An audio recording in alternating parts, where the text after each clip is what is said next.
Welcome to Watchman Review.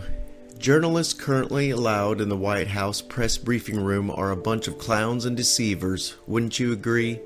It's time true Americans like you and I have someone of like mind representing our conservative interests and our constitutional rights in the press room, instead of the usual spin doctors of the far-reaching left media. It was brought to my attention a timely petition to bring at least some balance to the White House press room. This was too intriguing not to share. Get this, we the people have an opportunity to sit Alex Jones right next to CNN's Jim Acosta in the White House press room. Now, regardless of what you may think of Alex Jones, truly, who better to sit next to CNN's worst? As such, to Alex Jones and all conservatives, this short video is for you. Alex Jones is an American talk radio host, filmmaker, and conspiracy theorist who's been exposing the New World Order for over 2 decades. Alex Jones was first introduced to conspiracy theories when he overheard his father talking about the New World Order with some friends. From overhearing these conversations, Alex became interested in the New World Order, and at the age of 12, read the book None Dare Call It Conspiracy. Jones first began his career exposing the globalists in 1996, when he began hosting a radio talk show called The Final Edition. Alex hosted this radio show for 3 years until 1999, when he was fired for refusing to change his views on the government. After being fired, Alex began hosting his show on the internet, which allowed him to freely express his views. We are moving into a full wartime slave economy. Alex was once arrested in New York City for protesting 9/11 with a megaphone. 9/11 was an inside job! 9/11 was an inside job! Alex also was arrested for confronting George W. Bush about the Federal Reserve. And that's the most important thing about the campaign. Shouldn't we abolish the Federal Reserve and the CFR?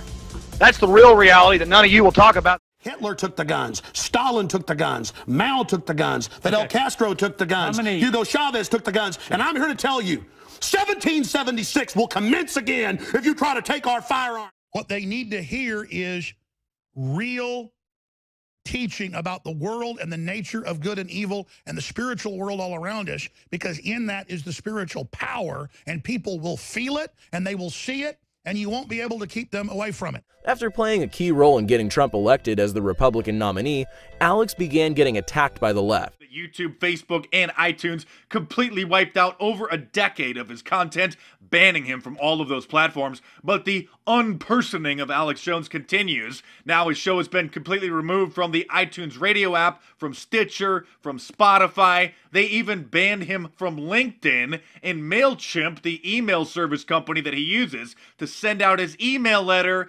canceled his subscription as well. The final straw for all of this was him criticizing a drag queen festival in his own city that involved children being dressed in drag and doing simulated strip teases, and he said it was an abomination, and that was hate speech to the transgender people.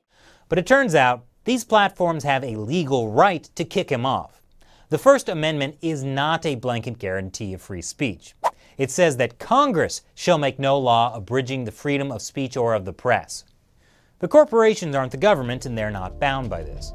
So here's the twist of the whole situation. Social media platforms, the enemy of America, have shut Alex Jones down. But God has an interesting way of turning evil into good, doesn't he? Assuming you believe in such things. If you like Alex Jones, then here's your opportunity to show your support. It takes literally 1 minute to sign the petition. Even if you don't like Alex Jones' style, well, all I can say is a true conservative and patriot asking our president the relevant questions would sure be more refreshing than goons like this. That's enough. I was going to ask one of the other folks. That's enough. Pardon me, ma'am. Mr. President. That's enough. God has a part for each of us in these latter days. In the name of free speech, let's see what he has in store for Alex Jones. I have left a direct link to the petitions.whitehouse.gov website in the description box below.